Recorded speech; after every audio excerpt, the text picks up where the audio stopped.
नमस्कार दोस्तों, मैं अंकुर उपाध्याय स्वागत करता हूं आप सभी का एक बार फिर से अपनी नई वीडियो में।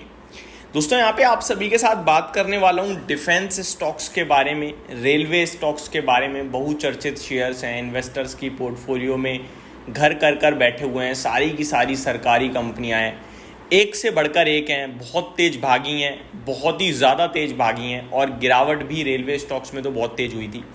अब फाइनली इन्वेस्टर्स ना स्टिल कंफ्यूज्ड हैं कि यार प्रॉफिट बुक कर लेना चाहिए, बने रहना चाहिए और ख़रीदना चाहिए, व्हाट शुड दे डू। तो इसके बारे में ही मैं आप सभी के साथ बात करना चाहूँगा इस वीडियो के माध्यम से। सबसे पहले मैं कवर करता हूँ दोस्तों डिफेंस स्टॉक्स को, HAL, BEL और BDL को। अगर HAL, BDL, BEL की बात करें तो HAL की बात करना चाहूँगा। सबसे पहले एक दमदार कंपनी लगती है मुझे। इन तीनों स्टॉक्स में मेरा टॉप प्रेफर्ड पिक हमेशा से HAL रही है, देन BEL और देन BDL। HAL को सबसे ज़्यादा पसंद करने के पीछे कुछ मल्टीपल रीजंस हैं। पहला तो ये कि इस स्टॉक को जब भी कोई सरकार की तरफ से डिफेंस के लिए ऑर्डर आता है तो पहली प्रेफर्ड पिक यही रहती है ज़्यादातर।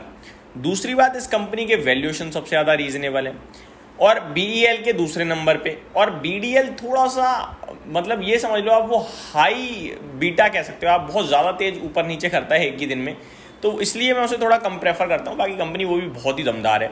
अब HAL की बात करें, करंट सिचुएशन से क्या करना चाहिए इसके बारे में बात करूँ तो HAL आई थिंक अभी भी पिक किया जा सकता है। इसके पीछे दो रीज़न है। एक रीज़न तो एक ही स्टॉक अभी भी अपने 52 वीक हाई से नीचे ट्रेड कर रहा है करीब 10-12%, जिसमें BEL लगातार बेसिस पे अपना 52 वीक हाई लगातार हिट करता जा रहा है, तो इसमें थोड़ी गुंजाइश और है।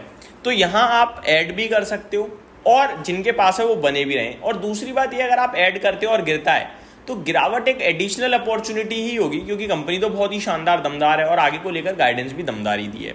तो मेरे को लगता है HAL एक प्रेफर्ड पिक है जो ऐड भी किया जा सकता है, होल्ड तो करना ही करना चाहिए। बेचने के बारे में मुझे नहीं लगता सोचना चाहिए। वहीं अगर मैं BEL की बात करूँ तो ये भी दमदार कंपनी है, बट ये चल चुकी है भाई साहब, अच्छी खासी चल गई है।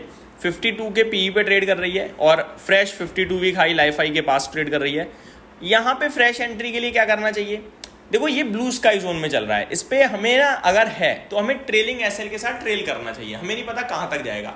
फ्रेश एंट्री ले रहे हो तो एक स्ट्रिक्ट SL के साथ लेना चाहिए। ऐसे मोड पे ये मत सोचो कि लेके लाइफ लॉन्ग भूल जाता हूँ, क्योंकि आप लाइफ हाई पे खरीद रहे हो, अभी यहाँ से 20% बढ़ने के बाद भी वो 30% घट सकता है।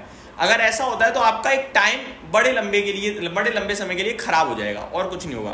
कंपनी तो बढ़िया है, लॉन्ग टर्म में पैसा दे देगी, लेकिन वहीं अगर आप सही समय पे सही चीज़ को खरीद पाओगे तो ज़्यादा अच्छा रहेगा। तो अगर आप ले रहे हो ले सकते हो, लेकिन आप SL जरूर प्लेस करें। SL यहाँ से बन रहा है मेरे को लगता है 5% 6% नीचे 360 के आसपास, और ट्रेलिंग SL भी यही होना चाहिए। बात करें अगर BDL की तो ये हाई बीटा में आ जाएगा मेरी नज़रों में। तो भाई हाई रिस्क मोमेंटम वाला स्टॉक रहता है, ले रहे हो तो भी भाई स्टॉप लॉस नीचे थोड़ा लंबा रहेगा स्ट्रिक्टली, और अगर है तो भी आप ट्रेल करिए। और फ्रेश सेलिंग के बारे में मेरे को नहीं लगता अभी जल्दबाजी करनी चाहिए। अब शिपिंग पे आता हूँ। गार्डन रीच शिप बिल्डर्स की बात करते हैं, जो अभी बीते 2 दिनों में बड़े एक्शन में रहा है। देखो भाई साहब, ये स्टॉक अच्छा है और चल भी अच्छा चुका था, लेकिन खबर आती है कल या परसों 25,000 करोड़ के ऑर्डर विनिंग की, जिसके बाद ये शेयर और भागा, क्योंकि कंपनी का total market cap 26,000 crore, 25,000 crore का अगर ऑर्डर मिलेगा तो शेयर तो भागेगा ही भागेगा। अभी हो गया ये 2800 रुपये का, इसने लगा दिया अपना fresh 52 week high life high आप कह सकते हैं। अब क्या करें, वही वाली बात है, हाइस पे लेंगे तो क्या मज़ा, 60 के PE पे आ गया है। तो भाई फ्रेश एंट्री तो मेरे को नहीं दिखता, बट है तो एवरेज वो ट्रेलिंग SL के साथ होल्ड करें, यही कह सकता हूँ मैं आपके साथ। नेक्स्ट है कोचिन शिपयार्ड। कोचिन शिपयार्ड की बात करें तो कंपनी ये भी बढ़िया है, लेकिन आपको याद होगा अभी 2-4 दिन पहले ही रिपोर्ट आई थी जहाँ पे कोटक इंस्टीट्यूशन कह रहे हैं कि ये भाई साहब बड़ा खतरनाक है, इनके पास ऑर्डर बुक वगैरह ज़्यादा है नहीं आगे चलकर। अगर किसी कोरियन कंपनी के साथ ये टाई अप वगैरह करते हैं तो अच्छा दिखेगा इनका बिजनेस, अदरवाइज बिजनेस में दिक्कत है, जिसकी वजह से अर्निंग टारगेट भी घटाया है उन्होंने।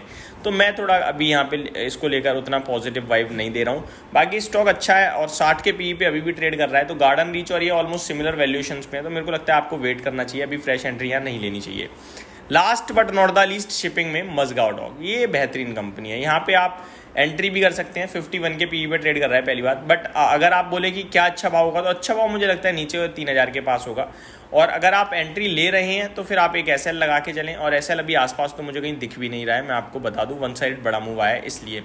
और अगर आपके पास है तो आप मेरे हिसाब से 3350 का SL के साथ ट्रेल करते चले जाइए। बाइंग तो अराउंड 3000 के करीब ही बननी चाहिए इस स्टॉक में।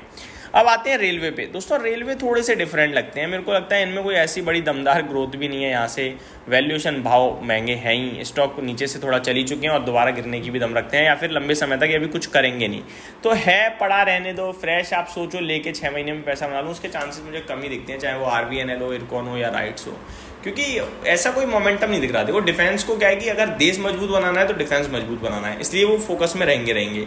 लेकिन रेलवे आई थिंक ठीक है यार, 60-65 के PE पे ऑलरेडी ट्रेड कर रही हैं ये सरकारी कंपनियां, और ये एक समय पे मतलब 10-5 के PE पे ट्रेड करती थी, तो फिर इनमें हम उतना कन्विक्शन नहीं रख पाते हैं, हिम्मत नहीं आ पाती है।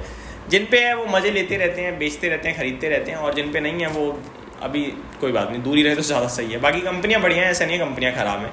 यही समाप्त करता हूँ इस वीडियो को। Thank you so much for watching this video. Have a great day guys.